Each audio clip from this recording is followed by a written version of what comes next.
Daniel, we're here. Hello, Adam. We are here. Hey, how are you? I'm good. It's a humid day.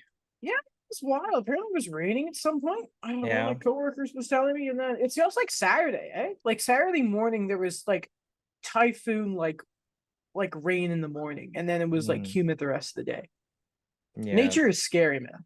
It's truly the dog days of summer. It is, man. It is. Okay, so the NHL, it's going to be a very fun week. Today is Monday. It is June 26th. I think it's the NHL Awards show tonight, isn't it? Yes. That's weird. That it wasn't even. That's not even nearly the important thing of the week Wasn't because even advertised, I think. Like Yeah, no, of I course it's the NHL. Of course not. yeah. Shout out to by the way, shout out to Ryan Reynolds. They didn't want him, so then he goes and buys part of an F1 team. I love it. I love it. Going to a real league in a way. Ooh. Yeah, I said it in NHL. But obviously later this week we have the NHL draft, and then capped up on Saturday, which is Canada Day, obviously, and that will be NHL free agency. So obviously, this is some of the most fun-filled action, that we're gonna get any time of the year in the world of hockey. Lots of moves always happen, player movement in general. It's always a fun time of the year, and the silliness has started a bit early. Daniel, last episode was quiet. Yeah. We have a lot to get to today. So we will be talking about our draft preview. Well, we're going to be doing our draft preview. We're going to look at the top 10. On top of that, I mean, Dubois may be a king, but the Habs may still be interested for some reason. Ryan Johansson got traded. Sean Dursey got traded. Taylor Hall got traded. Tony DeAngelo did not get traded, and neither has Torrey Krug so far. Before we get started, though, Daniel, didn't you have something to show off today? I did, but I actually want to I told Alex I will wait for him because he wants to see it as well while we're on Never the show. mind. Okay, that's So awkward. Oh we boy. no, don't worry. We'll get to it. We'll get to it. You're introducing it for the next episode. That's a tease, is what we call it in the business. Yes. Do Hmm. we open with the Taylor Hall trade? Because Yes, because I'm still it's shocked. so the trade is Daniel. You know how, like, obviously in Star Wars, there's the joke of, have you ever heard the tale of Darth Plagueis, or the tragedy of Darth Plagueis the Wise? Yes. Daniel, have you ever heard the tragedy of post New Jersey Devil Taylor Hall? I have, It's just the unfortunately. the Arizona days, the 1 year in Buffalo. It has been it, I just want to ask you, Daniel, off the top of your head, do you know how many points Taylor Hall had this season? Like, just give a guess. 54. He had 36 points, 16 Oh, goals. I know, right? I wow. How was many I was games? in 61. Okay. Could be a bit more, I know but he was injured. He in and out of the lineup, yeah, but it's just how the mighty have fallen. So he gets traded to, oh, what's this? He gets traded to the Chicago Blackhawks along with Nick Foligno, who I believe is a UFA. In exchange, the Bruins do get someone I've never heard of by the name of Alec Regula. oh, he used to be a I believe he was like a Rangers draft pick or something. And they also get I shouldn't say former, he was a second round pick in 2017. It still happened. Ian Mitchell, who I think a lot of people saw as a future member of that Blackhawks D. I don't know if he's, Yeah. obviously, I don't pay a lot of attention to the Blackhawks when it's, or on the ice at least, because it's all been off the ice with that team, unfortunately, the past couple of years. So I don't know exactly in his development where he is, but this is definitely a Bruins team that has moved cap because obviously with the Krejci and Bergeron bonuses, they are in a bit of a hot spot. Plus, they got to sign Jeremy Swayman. What do you think of the deal? Pure cap dump, I think, for Boston.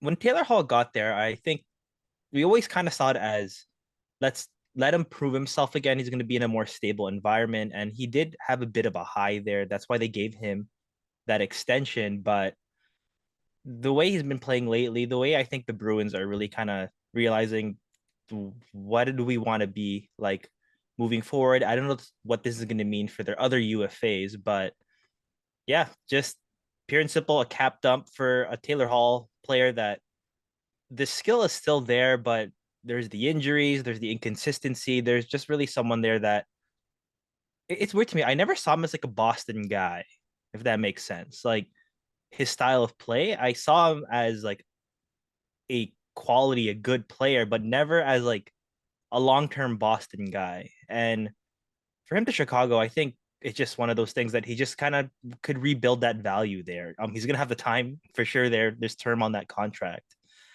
and I don't know what the like. Bruins, they get Ian Mitchell. They get someone that maybe could be a bottom pairing guy, someone that is something. It's just something. But it is a cap dump. You look. I think there's one good thing for Taylor Hall here, and that is the fact that I'm pretty sure he has the leg in to be Connor Bedard's first real line mate in the NHL. Yeah. Him and Max Domi when they bring him back. Hall, Domi, Bedard's going to be the line to watch next season. Just you watch everyone. Because, who else do they have there? Yeah. Reichel? Oh my gosh, yeah. Lucas Reichel. There's not a lot going on in Chicago right now. Oh my gosh. Who else do they have? Exactly, man. No, that's what I mean. They've really stripped it down. Yeah. But I mean, maybe that's what they're again from Chicago's point of view. I guess they just want to try and get some good players around Bedard. And apparently, I think it was one of the big insiders said that they're hoping to re-sign with Foligno, because obviously you look at Nick Foligno and people are like, leadership, former exactly captain for the Blue Jackets, grit. We need that a lot, or maybe it's going to be Hall, Foligno, Bedard. I don't know, but it's just it's such a hockey move to try and bring Foligno into it. But yeah. You put some cap on there. Chicago has to fill the roster somehow. They do. Get to the cap floor somehow. So it's an interesting trade for them.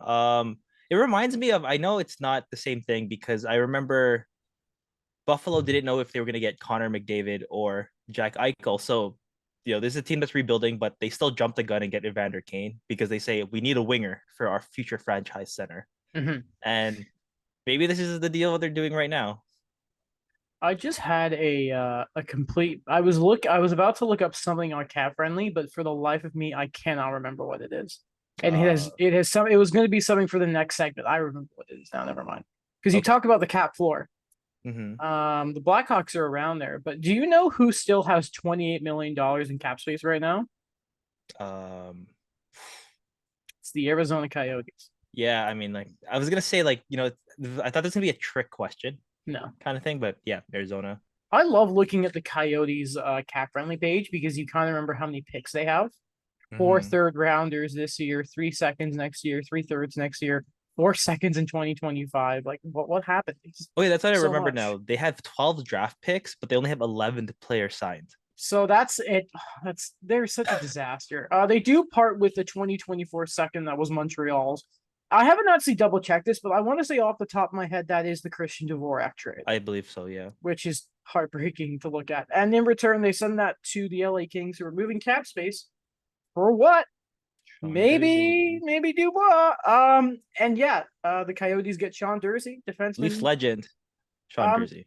Yeah, I mean, it's not LA, but Sean Durzi. Yeah. But I'm actually amazed to see the Arizona Coyotes get a warm body on their hockey team. Yeah, that's what surprised me. Yeah, or trade an asset for someone who's not 19 or 20. So these are the following defensemen that are currently listed on Cap Friendly on their main roster, right? Connor McKee, who is a UFA, so that doesn't really count. So Victor Soderstrom, who is a young man, obviously. JJ Moser, Yusuf Alamaki, who I didn't remember was there, Josh Brown. Is Sean Durzi the best defenseman on the Arizona Coyotes? Not including Shea Weber, technically. Oh, I was gonna say that as a joke, but yeah, or Oliver Ekman-Larsson. I think for now, he probably is. I think so. That's hilarious. Yeah, their defense. I don't know. Yeah. They're a joke of a hockey team. They really are. I just wanted to mention that in passing. We don't need to spend too much time because I don't think it matters in the grand scheme of things. But yeah. So what's been interesting the last couple of days, Daniel, is not so much trades that have happened, but trades that haven't. So a lot of noise started coming around. I want to say a lot of people like David Pignot and that started talking about some massive trade that was going to happen between St. Louis and Philly. Names like Torrey Krug, Kevin Hayes, who's the Travis Sanheim, I believe, was in the deal. And apparently the holdup was because a player from St. Louis was not waiving their trade clause. It was then reported that it was Torrey Krug. I think Friedman said he was leaning towards not moving it. And as of right now, the trade has not happened. Now, I mentioned this also, there were reports around the same time that Tony DeAngelo was about to be sent retained back to the Carolina Hurricanes. Basically, the history of that trade and that player with those two teams is hilarious. But I kind of mention this not because I don't want to dwell on trades that haven't happened, because I just don't see the point in it, in my opinion. And you can, I throw it to you in a second. You can talk about them if you want to, but what I find really interesting here, Daniel, is in the short time he's been GM, Danny Briere is freaking nuts. I think I love him. I think he's doing everything that we've been telling the Flyers on this podcast for the last 2 years. This is what you should have been doing. Mm-hmm. I just remember you bring up the Tony DeAngelo trade. I just laughed because remember we were at the draft when that trade happened, and we already knew right then and there, what are you doing? Like, was it announced on the floor? Yeah, it was. Oh God. I just remember that we were talking about Rasmus Ristolainen, giving him that extension, Oh and then yeah. doubling down and getting Tony DeAngelo. And it's like, yes, that will solve everything. That will help the team get better. And I think just Danny Briere is just doing everything that we believe the Flyers should have done a long time ago. They were already making so many deals. They were not doing well with the core they had. They were directionless, I think. And I think now they get a idea of what they really want to do. Something that hints of Vancouver here, but I think when you really do get a guy here that understands that it just wasn't working, we cannot keep running it back. We need to just be more aggressive in getting rid of these contracts and have a clean slate. Like, this is exactly what the Flyers needed.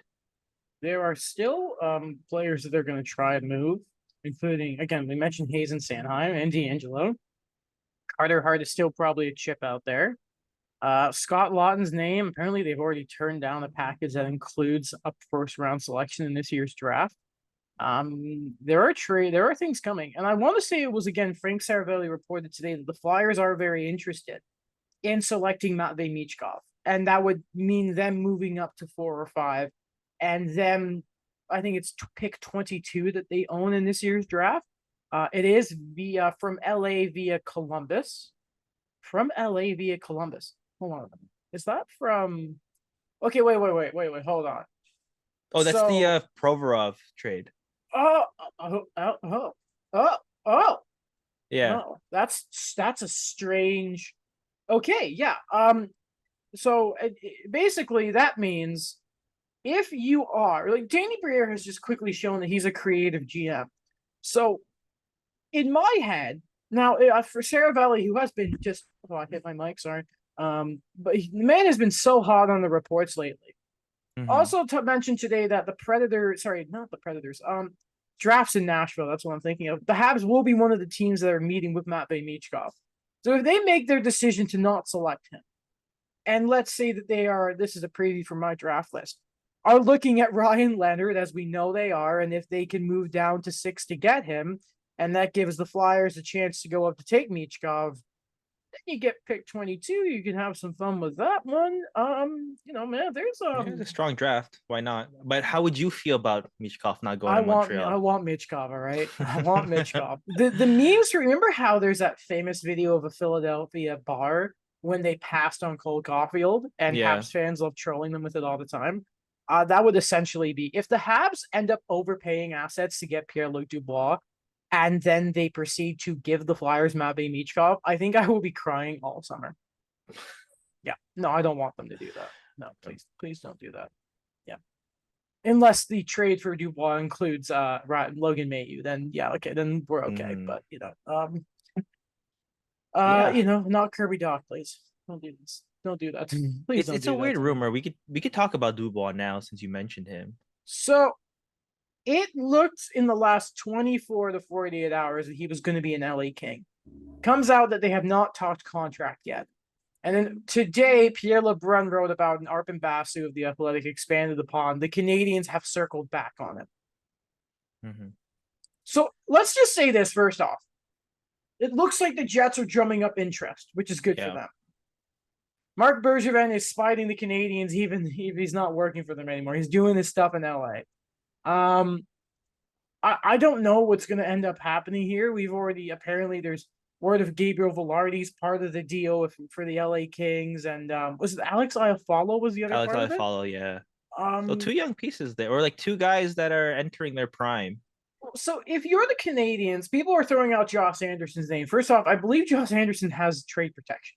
Yeah. I mean, and let's be honest, how many times have we seen players actually, waive it to go to Winnipeg? It doesn't happen often.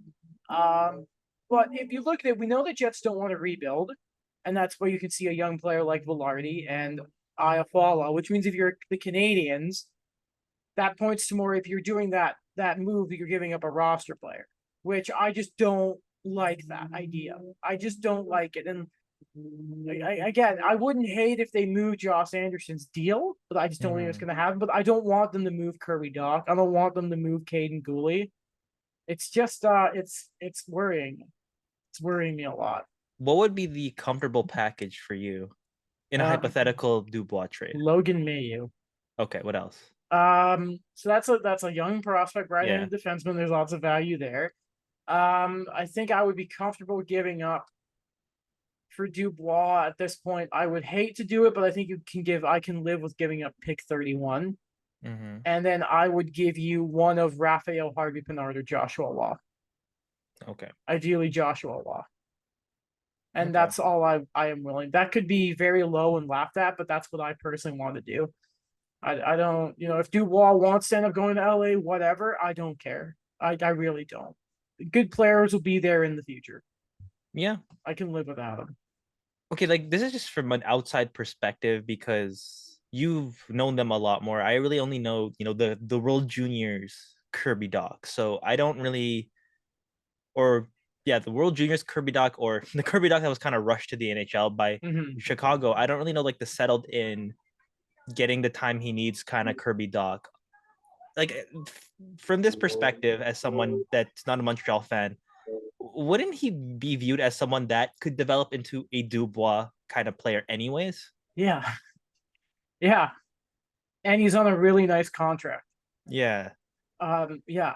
I mean, there have been shades where Kirby Doc has been mean this year, and I loved it. It was fantastic. I just don't see.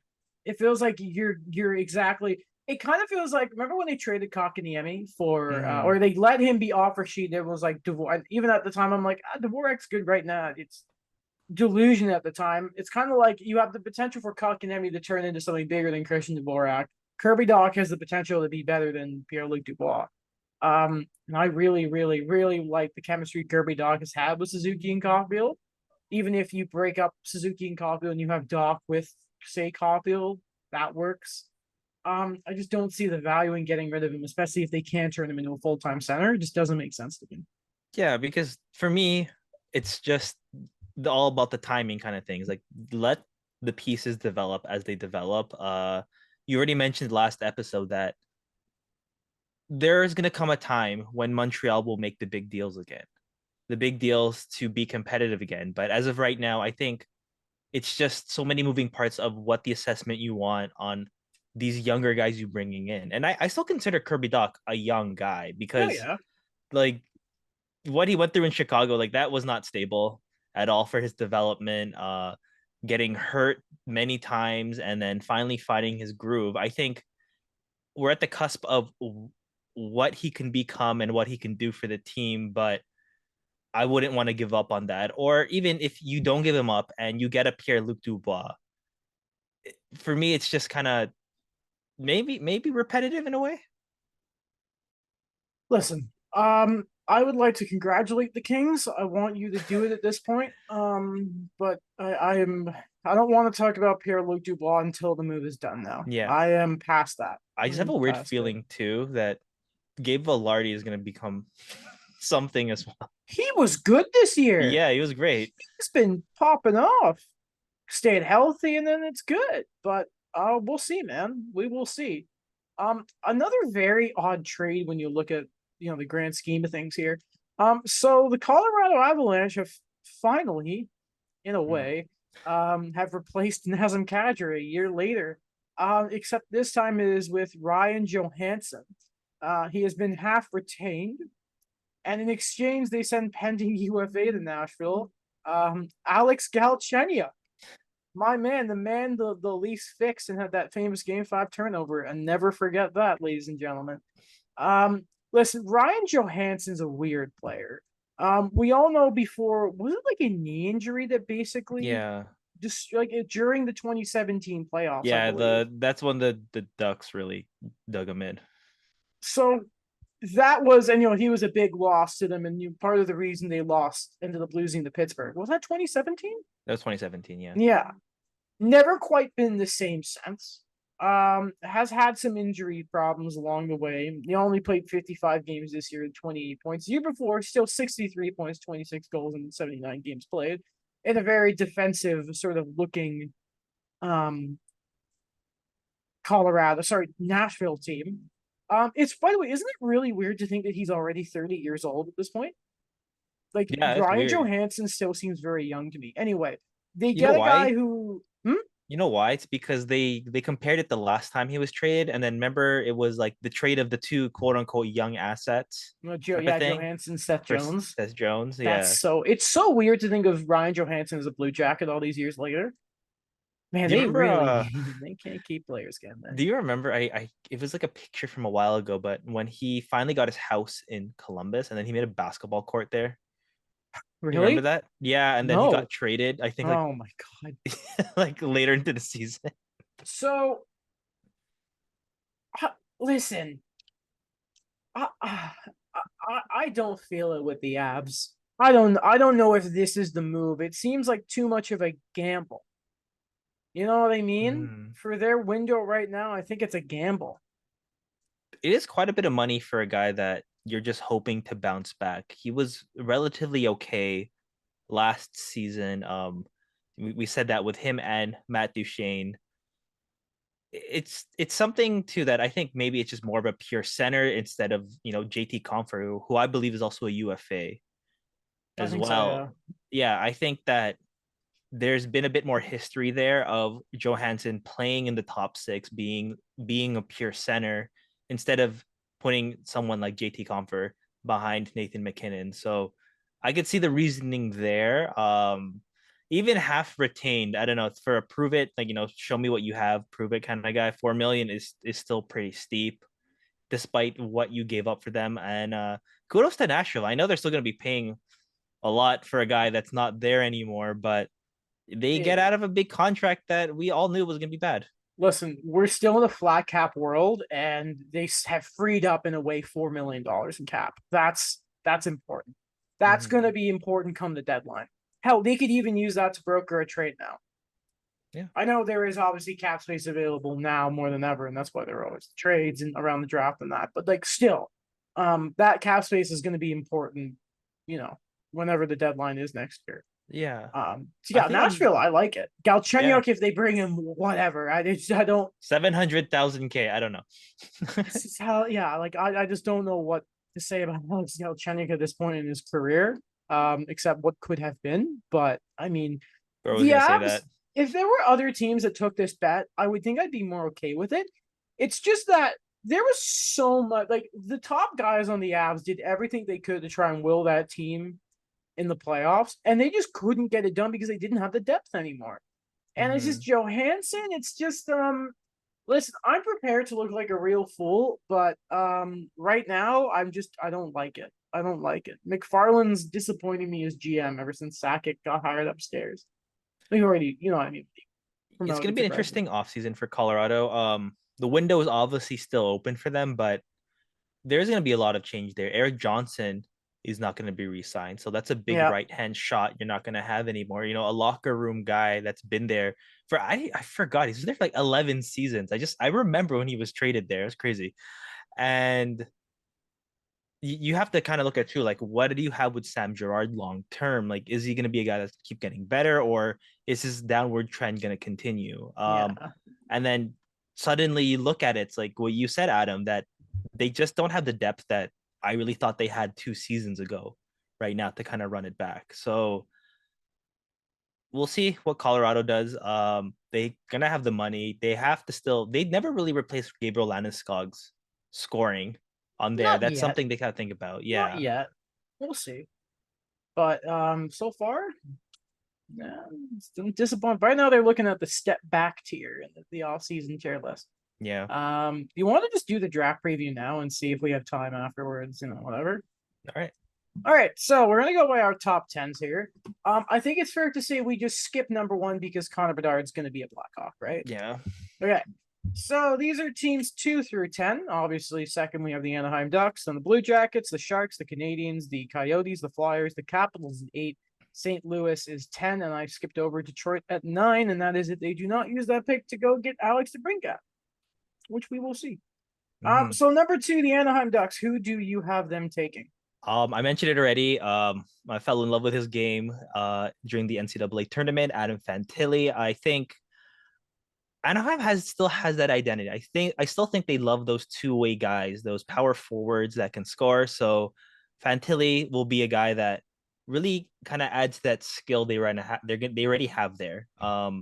Mason McTavish is kind of a similar player already to that, but to have the two of them, reminiscent of a Getzlaff Perry type of two players that they will drag you through the mud, but they'll also be your top scorers. Mm-hmm. He's the elite prospects have his comparables as Evgeny Malkin and Tage Thompson. I'd like to think that this is the type of player everyone hopes that Yura Slafkovsky is going to turn into. To be honest with you, except he's a center. Yeah, no, I have Fantilli there as well. I think he's an easy choice at 2.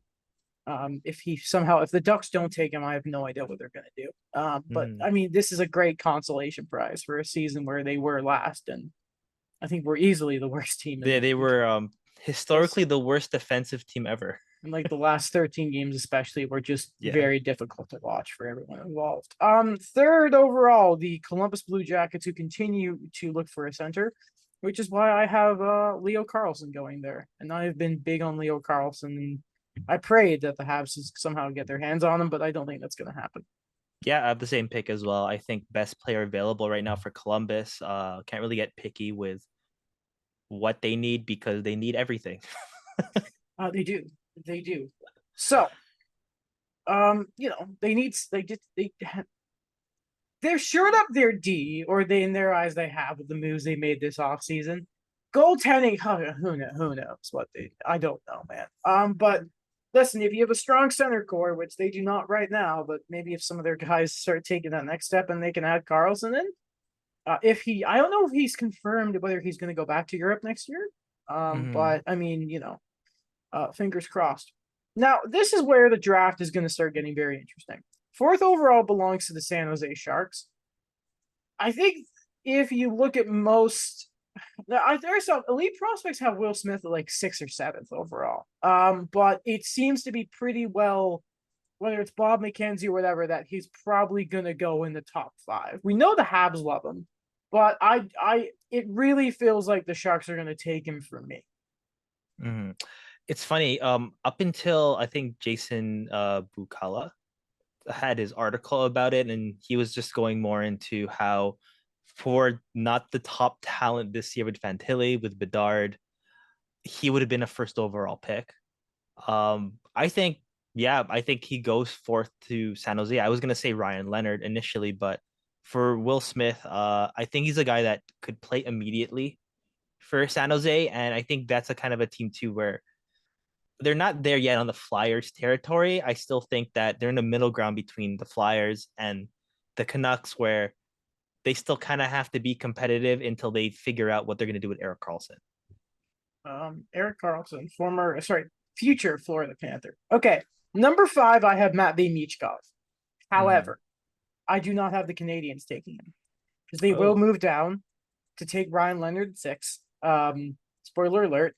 But I think the Flyers will get the move done and they'll take Matt Michkov. I don't want it to happen, but that's what I'm going to feel like it. I'm trying to reverse jinx here, but yeah. okay. And I like the balls of Danny Briere trying to get him. I like it. You know, it's funny because I put him at fifth with Montreal because you convinced me so much that it just wouldn't work with their timeline. So I'm keeping Michkov at fifth for Montreal. I appreciate that a lot. Who do you have at Okay. 6? I said Ryan Leonard, but for me, but who do you have at 6? For 6, I also have Ryan Leonard. So I've seen mixed things about really if he is like a new Kachuk. You know what I mean? Like it's been sort Mm-hmm. of mixed on that stuff, but like he's going to be a hell of a player anyway. I know some people were going on because people had his comparables as like Arturi Lehkonen, but I feel like people are being a bit sort of. I think they need to calm down with player comparables. I feel like people oftentimes sort of um get it mixed up because I don't know how you have elite prospects who can say, you know what, this guy's a Kachuk type, and everyone else be like Arturi Lehkonen. Those are two very different players. But Mm-hmm. like if you've seen anything with him, it's that like here's what makes me think is like a lot's been made about his physicality and his hockey sense, which we're like I think we've had Alex Baumgartner on the covers the Florida Panthers, and he's Yeah. talked a lot about a guy like Kachuk's hockey sense. And if the Canadians have talked about anything to death this season, it's been hockey sense and developing that hockey sense for their players. So, you know, Mhm. my God. I like that. I really like that. It's so crazy to see players born in 2005 are eligible for the draft. I feel old and like I'm useless. That's what who said that? Pierre LeBrun. It's funny. He says that every year though. What? Not the What does he useless say? part. He always says like, "Oh my goodness, like my age, like these players are born in this year or this year and this year," and like he actually says that every single year for the draft, or if he's previewing it. Pierre LeBrun, the athletic, our guy. Yeah. Okay, we go to 7. Yeah. The Flyers. Yeah, if you want to go Flyer. Well, I I mean, just okay, realized yeah. I am an idiot. What? Oh my God, I'm an idiot. The Flyers aren't. They're Oh picking my 7. God, Yeah, I'm that's a I was kind of confused. fool. Like, this is a three-way trade Oh my you're God, I'm an proposing? idiot. I'm No, such no, an no. idiot.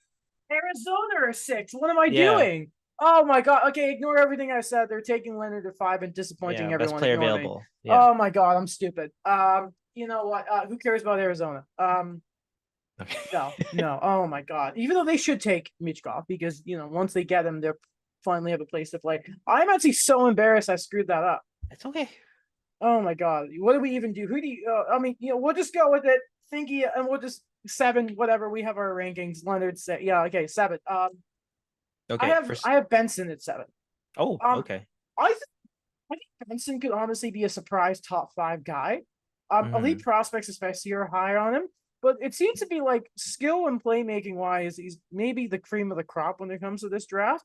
It's just people are scared because he's small because the Mm-hmm. NHL is and people are still like that. I am not kidding, Daniel. The amount of people I have seen say we don't want Ryan Leonard because he's little.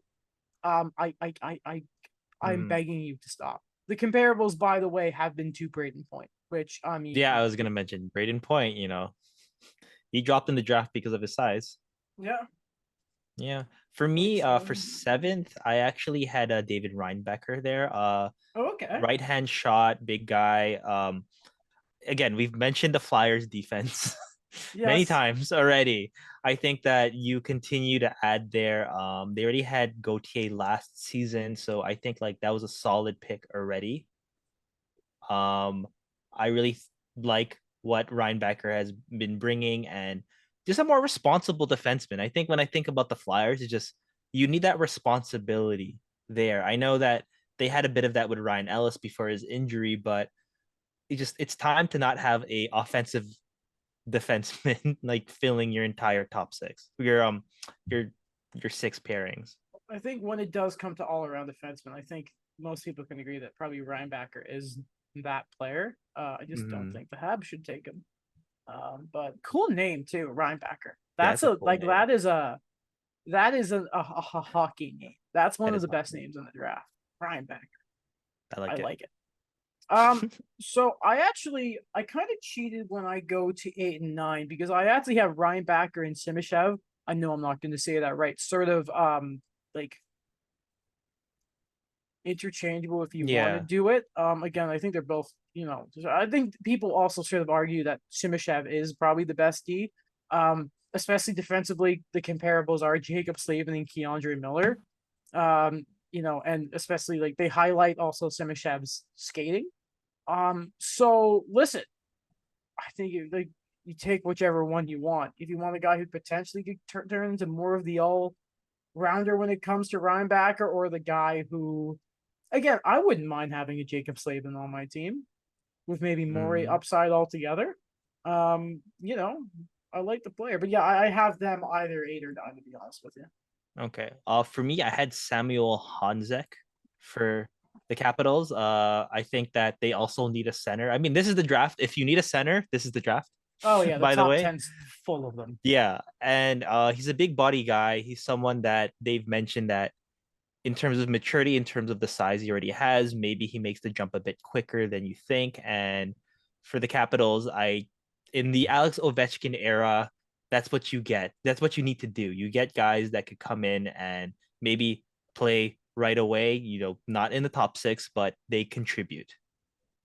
It's also weird that neither of us have so far mentioned Oliver Moore. And spoiler, I do not have him at 10, by the way, another center. And the speed has been mentioned a lot there. Mm-hmm. At number 10, I have Dalibor Dvorsky.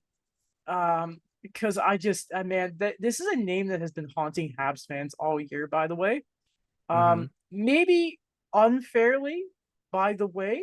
But like it's kind of like the ceiling people compare to is that of Elias Lindholm or like a Bo Horvat, right? That's a good player, but when there are calibers of like your Will Smiths and that, and your Mitchkovs that should be top liners, maybe you're hesitant for a top line center, but not the. We had the discussion about like the Dubois and the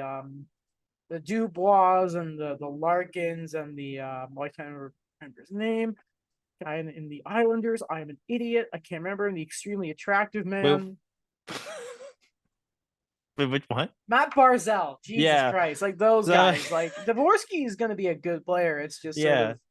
of I think everyone just kind of looks at them and they're like, no, don't like him. But I think he'll be top 10. If he falls a bit more than I think, there's nothing wrong with that. But Mm-hmm. For me, for the ninth pick for Detroit, I actually had Axel Sandin. I'm gonna say it wrong. Pelika. man, I'm not going to question you on that because we'll be told how to say it. Remember, Nemec was like Nemec for Yeah. like the longest time, and then day of it's like it's Nemec. I'm like, you had a year to tell us this, so I'm going to believe you, man. Go Okay. ahead. Yeah. I think Detroit should add another defenseman right now. Again, another coveted right hand shot. He's projected to be a top four guy, and I don't know. There's something about it. I think it just history has shown us that, but I think just the way Detroit has been, they're such an international team when it comes to their array of draft picks that they go back to basics and get another, high quality, sweet prospect. You know what's really funny about Sandine Pelika? That's Hmm. how I'm going to say it. Some of his shades of Samuel Girard and again Sandine Pelika shades of Rasmus Sandine. I don't, that's not funny, but I thought it was funny. I like laughing at my own jokes. I like it too. Don't worry. So some of the notable names who we did not mention who could go around that top part of the draft. Again, Oliver Moore we did not mention. Quentin Musty. Did you Callum? Jesus, Colby Barlow. I first feel like is a name that was very highly thought of earlier in the year and has fallen very quickly. I don't know if that's Yeah. just me, but that's a name I recognize and I'm seeing at 17. I'm like, wait, wait, wait. Yeah, because he's like the number one winger right now. And from all of things I'm seeing, I think I've seen like he's going as high as seventh and then as low as 19. That's not gonna happen. I don't think So he we'll goes see. early as 7. If somebody takes him over like one of the D or like Dvorsky, I'd be very confused about that. He's the next winger that you could think of. Like you've mentioned Zach Benson. There's also Gabriel Perreault. That's apparently someone that apparently the Penguins really like. So we'll see. Man, you know what I look at and I'm like, oh boy, goalies. I love Michael. I can't say his name. Michael Rabel. That's not how I said it. I'm sorry. It's definitely Let not me how I can search put that. it properly. But he's ranked 54th. He is who it looks like right now is going to be the first goalie taken. If Montreal hold on to pick 31 and he's there, I can bet they're gonna take it. Mm-hmm. But for one of his game, like it's really really funny here. Obviously, like elite prospects have things like hard hitter and all that. For this goaltender, they simply have draft Twitter fave. So I guess the elite prospect Twitter pool really really like this goaltender. I didn't Mm-hmm. think I'd ever see that on the scouting report, but and also shout out Oliver Bonk because that was also one of the Yes, best Radek players. Bonk. son. You remember Radek Bonk? So I wasn't born when he was drafted, but I That's just good. remember he just became like an okay player. Yeah. And I just remember Bob McKenzie. I know he doesn't always get it right, but at the draft, he was like, no, if you're gonna go for franchise guy, generational type of guy, you go for Radek Bonk. Yo, to be fair, he nailed the first round last year. Yeah, he did. That's kind of scary. Where you told me to stop going on Twitter because I was spoiling the draft, and we were there. Yeah. And Bob knew before we did. He's behind the screen. He's he's behind the stage. Yo, he's crazy. Just Man. tweeting out. He's got Yeah. all the insights. The bomb Um father retires and just drops the bomb, man. Got those bomb off, and he's on Bowser's airship. it's funny when you Bullet mention like bills. I didn't even know I can't even say his name. Michael Harabel. I know Oh, it's tough. there's also the other guy, Carlson Bjarnason on the Brandon Wheat Kings. He's also one of the top guys there too. He's only 17. Um, yeah, we'll see. He's a bigger guy too, so we'll see how that kind of goes. But Yeah, man. yeah, I don't know. We'll see. I don't know. It's always exciting when a goalie goes in the first round. I always love it.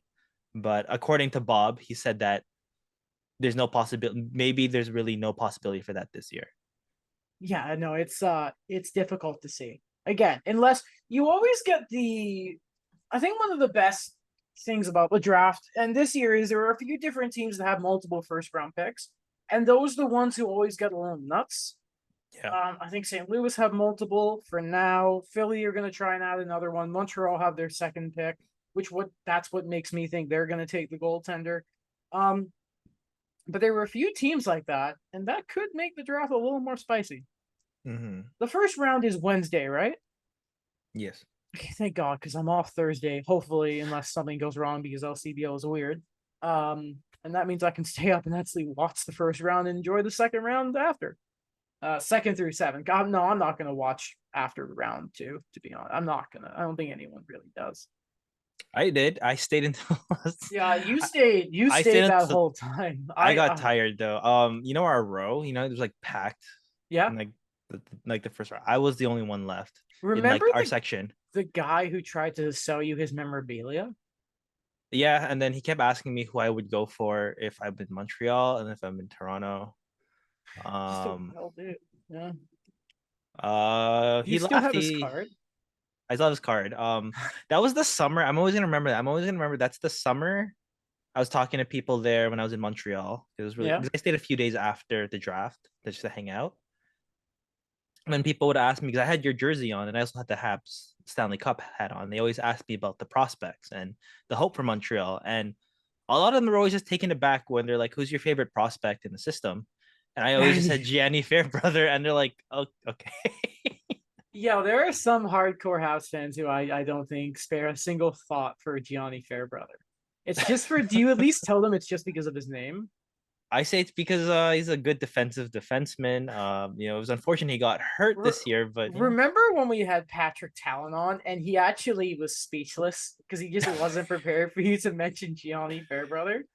there's some interesting things I've realized. Patrick's a good guy. It's just funny. Like I look back and like what have I talked to Patrick about on this show? It's either Gianni Fairbrother, Yeah. or Nikita Sherbak. Yeah, that's another. Yeah, let's just keep going through painful Habs draft memories while we're at it. Oh, wait, Daniel. Okay, but I like that Patrick though had a story about that. Like, oh yeah, I remember Bob McKenzie's analysis on Sherbak. So this is a sure pick. God. Also, it's funny because he was a size pick too. We think about Michael McCarron as well. The size Stop it. picks. Sorry, Stop just it, the size please. picks. Please. No. Oh God, I'm Montreal. We're all scared of the Suns. Okay, well, I don't really want to talk about Calgary because it kind of feels pointless Because nobody before wants all to the resign moves there. That's the happen. story there. No one Yeah, wants to stay there. no one wants to resign, and they could all just be moved. And we'll see if they do get moved. And I think it's more important to talk about the moves that do happen. Oh God. Guessing you can hear the fire truck that's going by Yeah, I right hear now. that. Yeah, that's loud. And that siren is to tell us that the show is over. It's a short one because the draft's Wow. coming up. I'm excited. Yeah. If Alex was here, it would have been longer, but hopefully he's having some gumbo in New Orleans right now. If he doesn't have gumbo by the time he's back in Ontario, I don't think he's allowed back on the show. Not Like I only mean that. we're on, I not mean only it. we're on draft watch, we're on gumbo watch. Yeah, man. I All right. don't know how you don't go to New Orleans and have it's just that's just me, man. Is the I title of don't. the episode Gumbo Watch? No, we're not. No one's gonna click on it. A hockey podcast. That's Gumbo Watch. Okay, we should put yeah. Well, we do have to think of a name though. Okay, we'll do that. All right, we'll see everyone later. That's it. Bye.